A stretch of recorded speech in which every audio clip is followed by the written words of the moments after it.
Hello class, welcome to week 15. This week, our small task is to compare the execution time for using three different ways. The first way is using for loop. The second way is to use the Java string API with the sequential string. And the third way is with the parallel string. After compared, I noticed when the n is a small number, for example, 1,000 or 10,000, the solution result would be different, and randomly sometimes the for loop is faster. But for example, let's run multiple times, you will see the answer would change. Here, the first when n is at 1,000, the for loop is faster. The same as the 10,000 here. And we can see the parallel string now costing the longest time, processing time. Let's go to the 100,000. You can see the for loop still our fattest one, but you can see the parallel getting closer, and when the number goes greater and greater, we can see the parallel streams performance even get more stable, like that process cost less time than other two ways. Let's run the program again.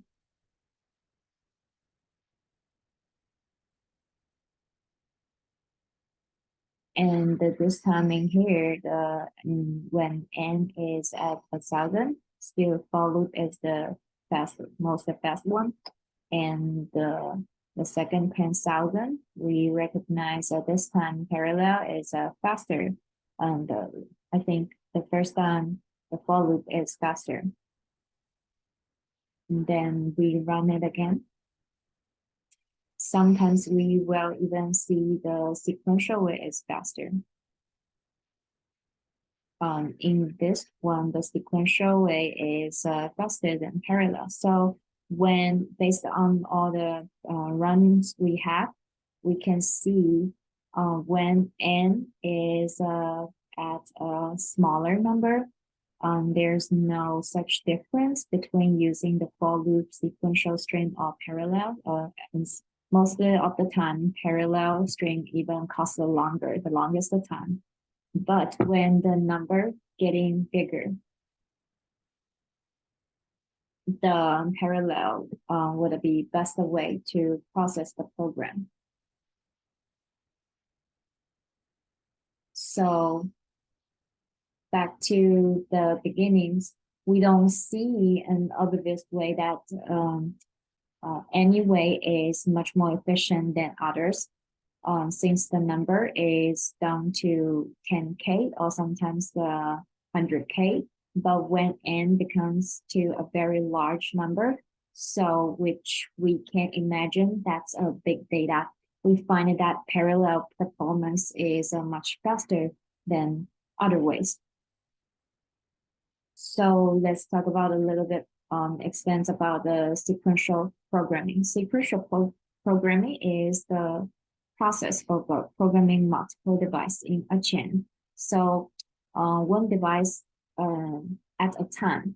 After the process of programming, the first device in the chain is complete. Then the next device is programmed. So one of the benefit of the flexibility is ease of application level programming. So sequential programming are easily augmented into distributed sequential programs for solving large problems. And the distributed sequential problems serve as a good starting points for incremental parallelization. And the parallel stream performance and some performance benefits when we can keep the processor cores busy doing useful work. So since waiting for the misses is not useful work, we need to consider the memory bandwidth as a limiting factor. So an array of primitives brings the best um, locality possible in Java. Also, the parallel stream can actually slow us down. So we don't really use the parallel stream to resolve the small data or simple problem, since it breaks them into sub-problems. So which run on separate thread for processing. Those can go to different course and then get to combined when they are done. So we don't want to use the parallel stream if the stream is ordered and has much more elements than we want to process. So basically, if that's a repeatedly process and with the big number, we would select to using the parallel stream. But the other way, we might use most use in for loop. Or if the number is constantly or the progress should by like finish step by step, we would select the sequential stream.